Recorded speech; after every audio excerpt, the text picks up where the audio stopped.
noirs. Et ça, c'est une caractéristique aussi, donc, comme je vous ai dit, des trous noirs qu'on va retrouver bientôt. Bien, alors maintenant, je passe aux trous noirs supermassifs. Jusqu'à maintenant, c'était des trous noirs qui avaient une masse de quelques fois la masse du Soleil, et maintenant, des trous noirs supermassifs. Alors là, je dois dire que j'ai eu la chance, moi, d'arriver dans la recherche à peu près un peu avant ça, à cette date-là. Donc, en fait, j'ai participé un peu à la découverte des quasars. Enfin, je n'y ai pas participé moi-même, mais je l'ai suivi et c'était absolument fascinant. Donc, en 1963, on découvre des objets qui sont extrêmement lointains.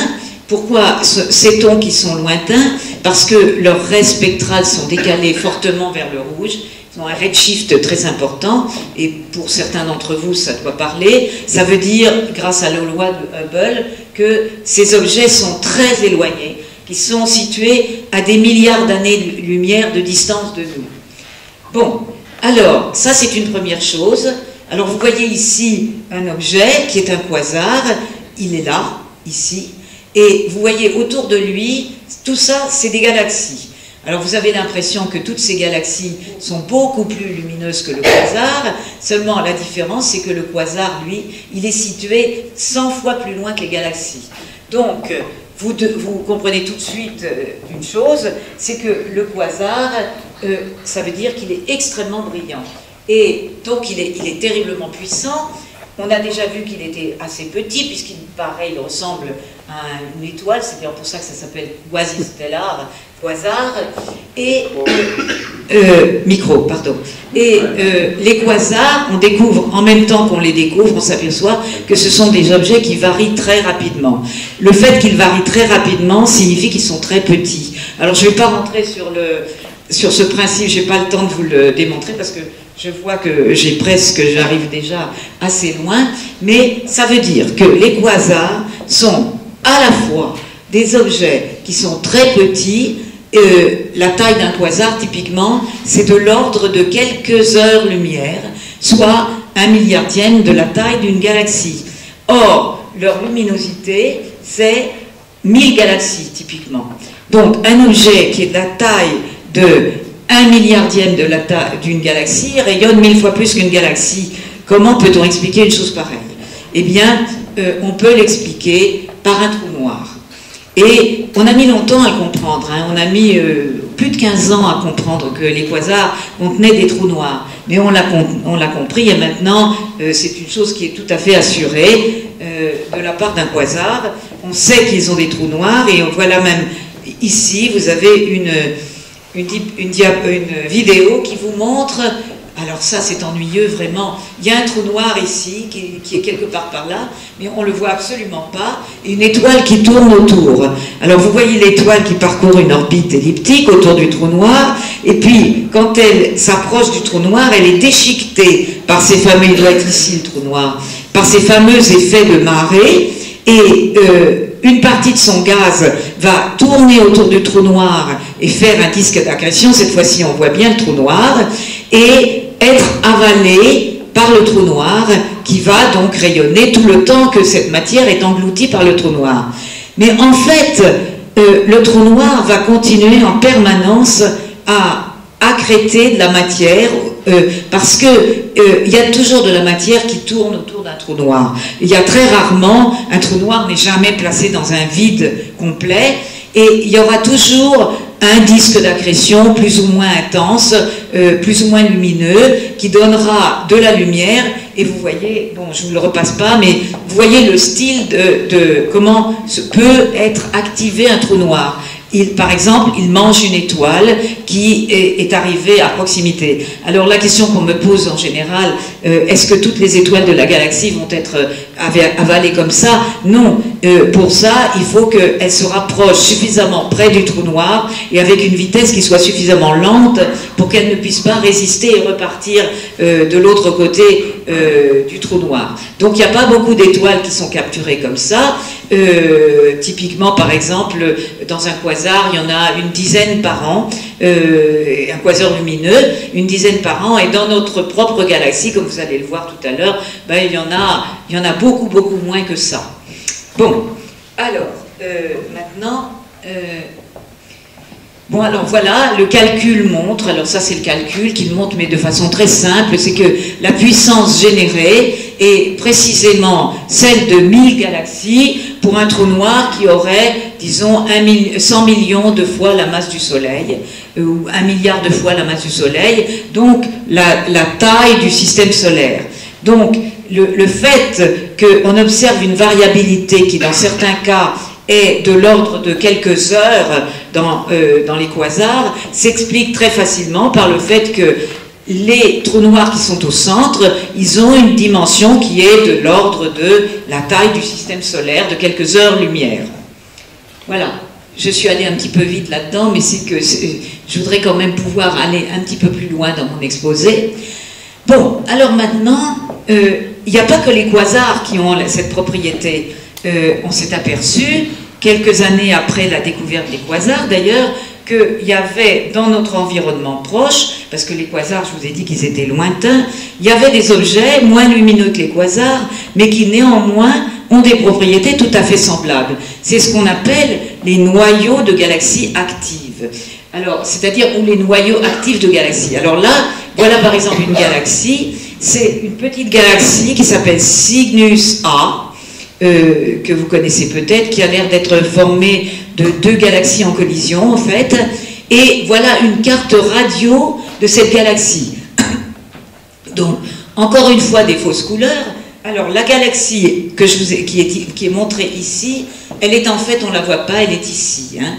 Et de part et d'autre de cette galaxie, d'énormes sources radio qu'on voit qui sont très intenses et vous voyez qui s'étendent sur une distance de l'ordre de plusieurs centaines de milliers d'années-lumière. Si on tient compte en fait, en plus du fait qu'elles sont penchées, c'est certainement encore plus que ça. Bon, alors maintenant, avec un moyen qu'on appelle l'interférométrie à très longue base, on est capable de mesurer, d'aller faire des cartes radio à une beaucoup plus grande résolution spatiale. Et qu'est-ce qu'on découvre? Eh bien, on fait un zoom, comme vous voyez, et on découvre qu'il y a une espèce de jet. Ici, vous voyez, il y a un jet aussi qui paraît jaillir de la galaxie. Eh bien, ce jet, on le retrouve au centre de la galaxie, cette fois-ci sur une distance de 220 années-lumière. Et si on va encore plus loin dans un zoom, eh bien, on s'aperçoit que ce jet, il est généré au centre du noyau de la galaxie, sur une distance, vous voyez, de l'ordre de 6 années-lumière, c'est-à-dire que là, on est passé d'une dimension de 6 années-lumière à grosso une dimension 100 000 fois plus grande. Et tout ça, ça vient, tout ce qui est ici, cette énergie qui est ici, elle vient de ce petit centre qui est là. Qu'est-ce qu'il y a dans ce centre? Bien, il y a un trou noir, évidemment. Hein. Et là, vous avez affaire, tout simplement, à un jet comme ceux dont je vous ai parlé tout à l'heure.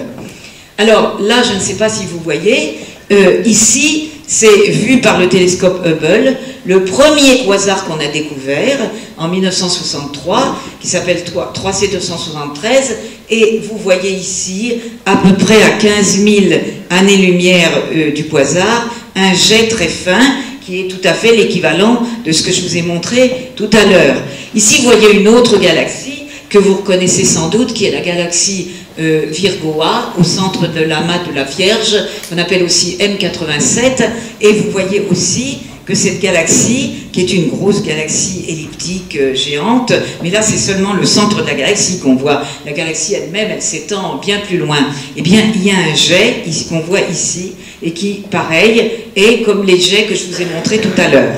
Donc, le noyau, et là vous voyez encore un autre exemple, toujours dans la galaxie M87, on a décomposé, on a fait un zoom successif. Vous avez ici une carte qui vous montre le jet sur 0,1 année-lumière, qui a la même direction que le jet, à peu près, que le jet sur 2000 années-lumière, et que le jet qui sort de la galaxie sur... Non, là c'est quoi? C'est 4000 années-lumière, et là, non, il n'y a pas beaucoup de différence entre cette carte-là et cette carte-là. Bien, tout ça pris avec le télescope de Hubble. Vous avez ici encore un exemple des cartes radio autour d'un quasar. Et puis vous avez ici, je n'ai pas pu résister à le mettre, cet exemple de... problème. Ah oui, c'est arrêté. Je ne sais pas pourquoi. Alors, je vais diriger d'ici. Ah mais oui, mais c'est... Ah, j'ai un problème. Là, j'ai un gros problème. C'est que ça s'est arrêté sur mon ordinateur. Vous ne pouvez pas revenir en arrière? Je ne peux rien faire du tout. La souris fonctionne? Oui. Aïe. Alors écoutez, je suis complètement bloquée. Escape. Je ne peux pas. Ça sort même pas. Ah. Bon. Alors écoutez, je suis désolée, je vais rebooter. Hawking parle de l'évaporation des trous noirs. Oui, Qu'est-ce que c'est que ça, hein, Alors l'évaporation des trous noirs, ben, c'est une de ces questions qui est assez controversée, hein, mais voilà, les trous noirs, donc il y a de la matière à l'intérieur, et il y a, enfin de la matière, il y a de l'énergie à l'intérieur, des particules qui se transforment en lumière et réciproquement. Et si une particule, un photon comment ça s'appelle, se transforme en deux particules, une particule de matière, une particule d'antimatière, et qui se trouve tout près de l'horizon du trou noir, la particule qui se trouve un peu plus près va être attirée, la particule qui se trouve à l'extérieur va être au contraire repoussée. Donc, en fait, les deux particules vont se séparer, et à partir de ce qu'il y a eu à l'intérieur du trou noir, il va y avoir une émission d'une particule. Et c'est ça l'évaporation de Hawking. C'est un phénomène purement quantique, hein, mais les gens discutent encore beaucoup là-dessus pour savoir si c'est réel. Et en tout cas, c'est un effet qui, s'il joue, ne joue qu'à très, ça mettrait 10 puissance 100 ans, je crois, pour un trou noir normal pour s'évaporer, et c'est seulement des tout petits trous noirs qui peuvent... Bon, c'est plutôt bon signe, ça, alors. Ah oui. Bon, alors, je suis désolée, mais pour le moment, ça commence... Et un trou noir, ça tourne ou ça tourne pas? Alors, ça tourne, on pense que ça tourne, la plupart. Les jets sont en particulier une manifestation de la rotation des trous noirs. Mais j'ai vraiment un problème là. Bon. Quel est le devenir des étoiles à neutrons par rapport au trou noir? Quel est peut-être mieux répondre que moi, si tu dors pas, parce que j'ai l'impression que tu dors. Tu m'as réveillé avec ça. Non, mais parce que je te voyais dormir, alors. Bon, alors quel est le devenir? De quoi? Des étoiles à neutrons? Oui, tu vois, des étoiles à neutrons. Oui. Elles s'éteignent gentiment. Elles s'éteignent gentiment. Et les trous noirs? Ah ben, les trous noirs, en principe, ils grossissent en avalant de la matière. Et ils ne peuvent pas, à part l'évaporation dont je vous ai parlé, mais qui est vraiment minime, ils ne peuvent que grossir. Mais de plus en plus lentement, et on pense qu'ils atteignent des masses. Là, on connaît des trous noirs qui ont des masses de 10 milliards de fois la masse du Soleil, et on pense qu'ils ne dépassent pas 100 milliards de fois la masse du Soleil. Après, ils ont fait complètement le vide autour d'eux, et il y a très peu de choses qui peuvent se passer. Mais par la suite, si on calcule l'avenir de l'univers dans 10 puissance 100 ans, ils vont finir aussi par s'évaporer. Enfin bref, il va leur arriver aussi des choses curieuses. Hein. Mais 10 puissance 100 ans, c'est quand même énorme. Hein. C'est difficile à imaginer. Bon, alors ça y est, j'y suis. Enfin, comme disait Woody Allen, l'infini c'est long, surtout vers la fin. Surtout vers la fin. Non, je m'excuse. En plus, j'ai pas pris un bon PowerPoint. Celui-là est un... Bon, je suis pas sûre que ça va marcher avec celui-là. Vous l'avez peut-être en PDF? Non, je l'ai pas en PDF. Non, vous m'aviez dit de l'emmener, mais je l'ai emmené en PowerPoint. Ah, le micro, oui. Ah, les micro-trous noirs. Ah, les micro-trous noirs. Alors, les micro-trous noirs, c'est aussi une question qu'on se pose beaucoup. Ils pourraient avoir été générés au moment de l'origine de l'univers. Un peu après le Big Bang. Et à ce moment-là, c'est très important parce qu'il devrait laisser des traces sous forme en particulier être à l'origine de fluctuations gravitationnelles, qu'on espère pouvoir éventuellement repérer plus tard quand on sera capable de mesurer les ondes gravitationnelles. Mais pour le moment, on n'a aucune preuve de l'existence des micro-trous noirs, qui sont aussi des idées comment il s'appelle, de Stephen Hawking. Enfin, tout ça, c'est des idées assez... voyons, je vais tout de suite aller me mettre là où il faut.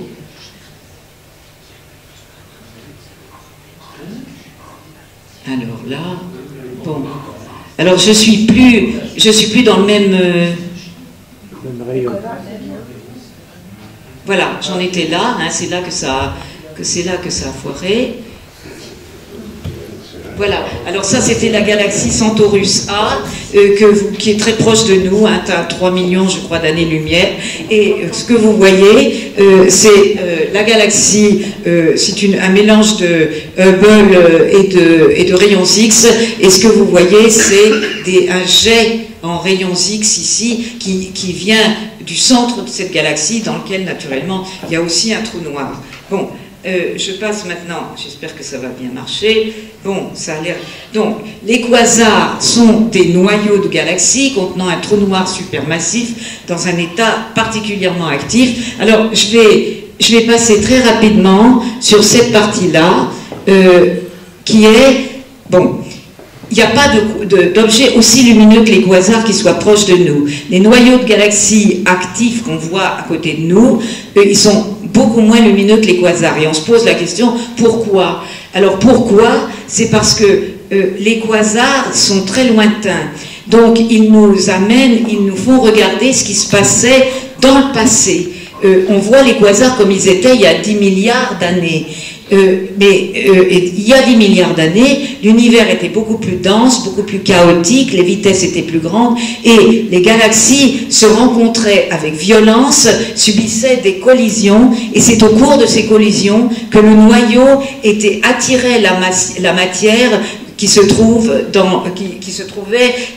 dans chacune des deux galaxies qui étaient rentrées en collision. Et comme des collisions aussi violentes ne se produisent plus maintenant, on n'a plus de quasars, on n'a plus que des petits quasars, si vous voulez, des mini-quasars, ce qu'on appelle les noyaux actifs de galaxies, dans notre environnement proche. Bon, les quasars sont donc des objets du passé. Bon, je bloque encore, non. Bon, alors ça c'était pour vous montrer des collisions de galaxies, une galaxie en train d'être avalée par un quasar, etc. Donc dans le passé, il y avait beaucoup plus de collisions.